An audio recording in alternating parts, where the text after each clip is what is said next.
He rose through the ranks of Soviet intelligence, only to spend 25 years secretly dismantling it from within.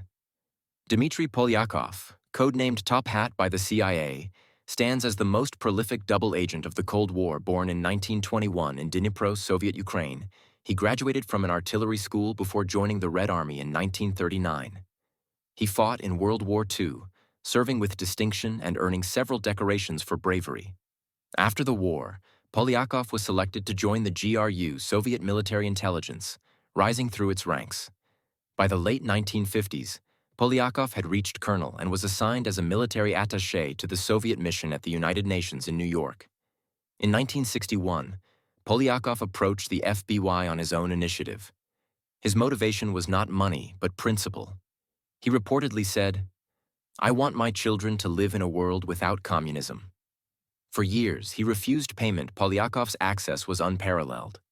In his various roles, including later as head of GRU operations in Burma and deputy chief of the GRU's illegal residency department, he handled the personnel files of virtually every GRU officer worldwide. He passed along information on Soviet nuclear strategy, anti-aircraft systems, and missile programs. He also revealed the scope of the USSR's chemical and biological weapons efforts, and his intelligence led to the exposure of hundreds of Soviet agents operating in NATO countries and developing nations.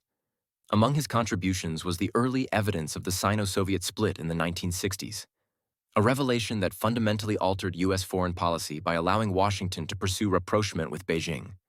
Polyakov also provided intelligence of Soviet arms shipments to North Vietnam. CIA analysts later described his reports as the backbone of our understanding of the Soviet military. During the 1970s, he used shortwave burst transmissions, concealed microfilm in consumer packaging, and dead drops in Moscow parks. Despite KGB counterintelligence sweeps, Polyakov evaded detection for more than 2 decades. The betrayal came in 1985, when Aldrich Ames sold the names of top Soviet assets to the KGB. Polyakov's identity was included, for an initial payment of $50,000. Part of a betrayal that eventually earned Ames over $2.5 million. Around the same time, FBI agent Robert Hansen also provided clues that confirmed Polyakov's existence to the KGB.